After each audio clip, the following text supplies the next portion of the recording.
राजस्थान में पंचायत और निकाय चुनाव कब होंगे? बड़े लंबे समय से राजस्थान में ये सवाल उठ रहा है, लेकिन अब सरकार की तरफ से पंचायत चुनावों को लेकर बड़ा फैसला आ चुका है और निकाय चुनावों को लेकर भी सूरत साफ सी हो गई है। तो इन्हीं तमाम चीजों पर हम चर्चा करेंगे कि कब पंचायत और निकाय चुनाव राजस्थान में होंगे और कितने फेजों में ये होंगे। इन्हीं तमाम चीजों पर हम चर्चा करेंगे। चर्चा के लिए हमारे साथ स्टूडियो में मौजूद हैं वरिष्ठ पत्रकार नीरज शर्मा जी। नमस्कार सर। नमस्कार मैडम, बहुत बहुत धन्यवाद। जी हाँ, इसको लेकर अब जब से झाबरमल खर्रा का स्टेटमेंट आया, मंत्री हैं यूडीएस डिपार्टमेंट के, साथ ही साथ में इलेक्शन कमीशन भी ने भी अपनी तैयारी शुरू कर दी है, तो लगभग सूरत साफ है। सबको उम्मीद है, लंबे समय से इंतजार था। जैसा आपने बताया, पंचायत चुनाव को लेकर सरपंच जी तो चल दी है, अब गाँव का ख्याल कौन रखेगा। तो सरपंच जी चले गए थे, फिर कलेक्टरों को बना दिया जिम्मेवार गांव के विकास को लेकर, फिर सरपंचों को दोबारा दे दिया भजनलाल सरकार ने। तो वो चल रहा था प्रोसेस। नए चुनाव के लिए लंबे समय से जनता भी इंतजार कर रही थी, वो प्रत्याशी भी जो तैयारी कर रहे हैं, जिनको उम्मीद है कि वो चुनाव लड़ेंगे और जीतेंगे।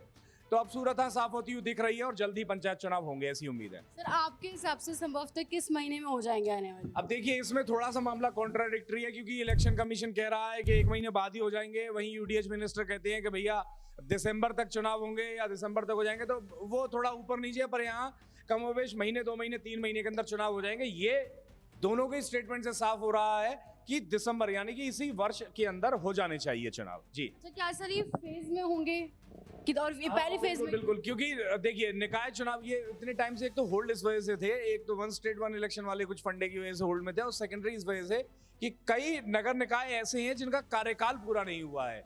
तो ऐसा तो आप भले ही कर सकते हैं कि किसी का कार्यकाल पूरा हो गया, फिर आप प्रशासकों के भरोसे छोड़ दे रहे हैं कि जो अधिकारीगण है वो चला लेंगे महीने, 2 महीने, 4 महीने, ये तो चल सकता है। लेकिन वैसा आप कर नहीं सकते कि कार्यकाल अभी बच रहा है और आप पहले उससे पहले ही बोर्ड को भंग कर दें या किसी के शासनकाल को भंग कर दें। उसके लिए फिर वो कोर्ट वगैरह चले जाते हैं और जो गैर कानूनी हो जाता है। तो उसकी वजह से भी ये लंबे समय से होल्ड पे था। तो लगभग बता रहे हैं कि 300 के आसपास निकाय चुनाव पहले हो जाएंगे और उसके बाद में बचे हुए क्षेत्रों के अंदर चुनाव करवाए जाएंगे, जिनका कार्यकाल लगभग जनवरी, फरवरी और मार्च के आसपास पूरा हो रहा है।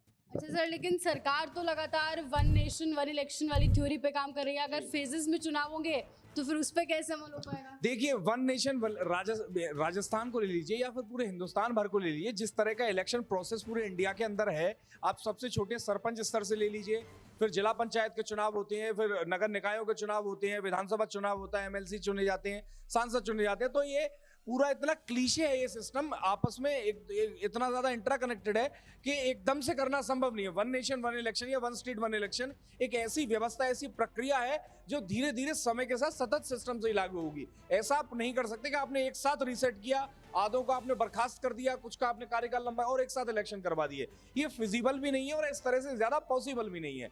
तो ये ऑफकोर्स फेजेस में ही करना पड़ेगा, चाहे आप वन नेशन वन इलेक्शन वाला फंडा भी कर लीजिए, वो भी आपको फेजेस में ही करना पड़ेगा। तो ये जो होना तो फेजेस में ही है। जी अच्छा सर, अगर पंचायत निकाय चुनाव हो भी जाते हैं तो उसके बाद एक सवाल जो है वो राजस्थान में बड़ा रह जाएगा कि छात्र संघ चुनाव कब होंगे? वो बड़ा छात्र संघ चुनाव, देखिए ये छात्र संघ चुनाव ऐसी चीज है जो करंट में चल रही सरकार और जो पक्ष और विपक्ष दोनों हैं, उनको दोनों को ही भारी प्रभावित करता है। अब छात्र संघ चुनाव होंगे नहीं होंगे, अब ये देखिए पर्सनल इगोइस्टिक वाली बात ही है पार्टी टू पार्टी। क्योंकि आप अगर पुराने ट्रैक रिकॉर्ड और पुराने भूतकाल के हिसाब से देखें तो भाजपा सरकार या वसुंधरा गवर्नमेंट जब रही है, इन्होंने हमेशा छात्र संघ चुनाव करवाए हैं। अगर बंद पड़े हो तो चालू करवाए। इसी वजह से आप अगर नोटिस कर रहे हो, पूर्व जो सरकार रही अशोक गहलोत जी की सरकार, उस सरकार ने ये छात्र संघ चुनाव बैन किए। बैन करने के बाद भी वो 2-3 साल के आसपास लगभग शासन में रहे, 2 साल के आसपास शासन में रहे, लेकिन इतने ज्यादा छात्र आंदोलन आपने होते हुए नहीं देखे। उसका कारण ये है कि कांग्रेस बैन करती हुई आई है और भाजपा इनको ओपन करती हुई आई है। तो छात्रों को भी या छात्र नेताओं को भी ज्यादा उम्मीद नहीं थी कांग्रेस से, क्योंकि उन्होंने बंद किया और सबको ये कमोबेश कंफर्म था सरकार के कार्यकाल के अंतिम दिनों के आसपास कि सरकार बदलेगी। तो अब आप देख रही होंगी कि ज्यादा छात्र आंदोलन हो रहे हैं, चीज को लेकर ज्यादा मांग हो रही है मजबूती से कि भैया इनको चालू किया जाए। तो वो वैसा हो रहा है, लेकिन वैसा अब मेरे को तो वो वीडियो बड़ा पसंद आता है। आपसे मैं रिक्वेस्ट करूंगा आपके साथियों से भी कि वो वीडियो इस हमारी चर्चा के दौरान लगाएं कि पूर्व मुख्यमंत्री अशोक गहलोत से तमाम छात्र नेता जो आंदोलनरत हैं छात्र संघ चुनाव करवाने की मांग को लेकर, वो मिलने जाते हैं उनके घर पे और गहलोत जी ऐसे बैठते हुए कहते हैं, अच्छा छात्र संघ चुनाव नहीं हो रहे तो गहलोत जी थोड़ी तो मर्यादा रखिए। आप सोचिए कि जो छात्र संघ चुनाव बंद करके गए हैं और उन्हीं आंदोलन करने वाले उन बेचारे छात्रों से वो कह रहे छात्र संघ चुनाव नहीं हो रहे, तो ये तो वैसा होगा जले पे नमक छिड़कना जैसा। तो ये चीजें इगोइस्टिक भी बन गई एक दूसरे की पार्टी के लिए कि आप करवा दें या नहीं करवाएं। और जो सबसे बड़ा कारण भी मैं समझता हूं पॉलिटिकली, वो ये है कि अगर आज की डेट में तत्काल प्रभाव से या महीने 2 महीने 6 महीने के अंदर छात्र संघ चुनाव करवा दिए जाते हैं, तो ये चीज सत्ताधारी पार्टी भाजपा के लिए नुकसानदायक रहेगी कंपैरेटिवली, जो माहौल अभी छात्र राजनीति का ऑल ओवर राजस्थान के अंदर बना हुआ है। तो उस वजह से भी संभवतः भारतीय जनता पार्टी या सरकार छात्र संघ चुनाव कराने से टेक्निकली तो बचेगी। जी। अच्छा सर, आपके हिसाब से जरूरी कितने हैं छात्र संघ चुनाव, क्या होना बहुत जरूरी? बेहद जरूरी है। आप करंट में देखिए ना, ऊपर शीर्ष से लेके नीचे तक देख लीजिए, जो छात्र नेता है, जो छात्र नेता रहे वही आकर जाके बड़े नेता बने, प्रशासक बने इस प्रदेश के, इस राष्ट्र के, तो बेहद जरूरी है।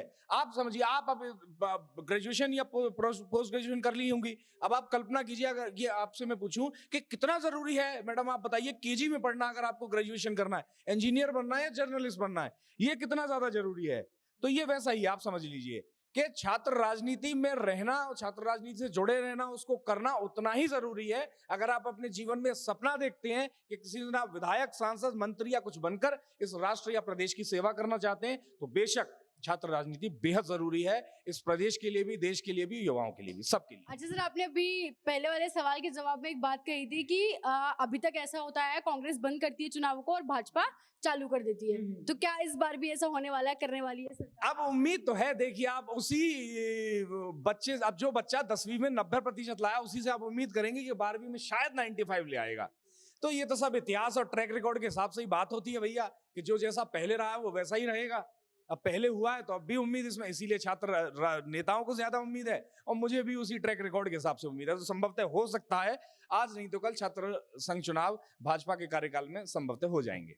बहुत शुक्रिया सर आपकी तमाम राय का।